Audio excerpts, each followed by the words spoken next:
Convince other people, কীভাবে অন্যদেরকে convince করবেন।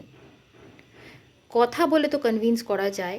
যাদের অ্যাস্ট্রোলজিক্যাল চার্টে বুধ ভীষণ স্ট্রং, তারা খুব সুন্দর করে কথা বলতে পারেন এবং তাদের কথা শুনতে কিন্তু মানুষ ঘন্টার পর ঘন্টা কাটিয়ে দিতে পারে।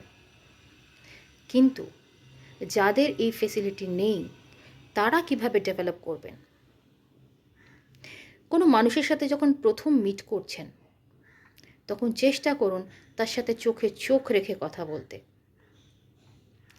আই কন্ট্যাক্ট এমন একটা স্কিল, আপনি যার সাথে কথা বলছেন তার মধ্যে যদি কোনো কারচুপি থেকে থাকে, তিনি যদি মিথ্যে কথা বলে থাকেন কিংবা তিনি যদি কোনো কিছু গোপন করবার চেষ্টা করে থাকেন, তিনি কিন্তু বেশিক্ষণ আপনার চোখের দিকে তাকিয়ে কথা বলতে পারবেন না।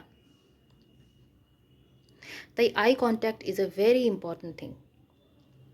কারো চোখে চোখ রেখে কথা বলতে না পারলে, সাপোজ আপনি কোনো ইন্টারভিউতে গেছেন কিংবা কাউকে প্রপোজ করতে গেছেন, আপনি যদি চোখে চোখ রেখে কথা বলতে না পারেন, ডু ইউ থিঙ্ক যে কেউ আপনাকে সিরিয়াসলি নেবে?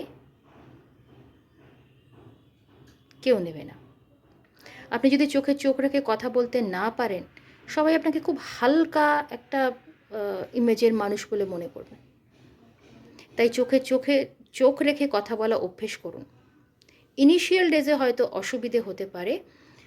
যখন প্রথম কারোর সাথে চোখে চোখ রেখে কথা বলবেন, যদি অসুবিধে হয়ে থাকে, তাহলে মানুষের থার্ড আই যেটা আছে, মানে আমাদের যে এই পোর্শনটা, এই পোর্শনের দিকে তাকিয়ে কথা বলুন।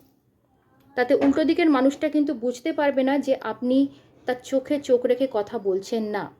তিনি কিন্তু ভাববেন যে আপনি তার চোখের দিকে তাকিয়েই কথা বলছেন। এতে করে আপনি কিন্তু তাকে কনভিন্স করতে পারবেন।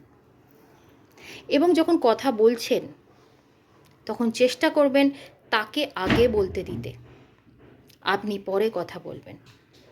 আগে শুনুন উনি কী ব্যাপারে ইন্টারেস্টেড, সেই ব্যাপারে তখন আপনি কথা বলবেন।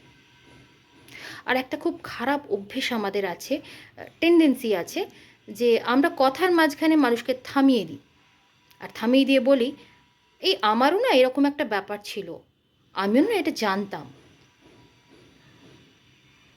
সেটা করবেন না। কারণ মানুষ যখন কথা বলছে, তাকে কমপ্লিট করতে দিন, তারপরে আপনি বলুন। আর আই কন্ট্যাক্ট রেখে কথা বলা অভ্যেস করুন, তাতে মানুষ কনভিন্সড হবে আপনার কথা শুনে। যেমন এই মুহূর্তে আপনারা কিন্তু আমার চোখের দিকে তাকিয়েই আমার কথাগুলো শুনছেন। এটা কিন্তু আপনারাও ডেভেলপ করতে পারেন। ভালো থাকবেন। নমো বুদ্ধায়া।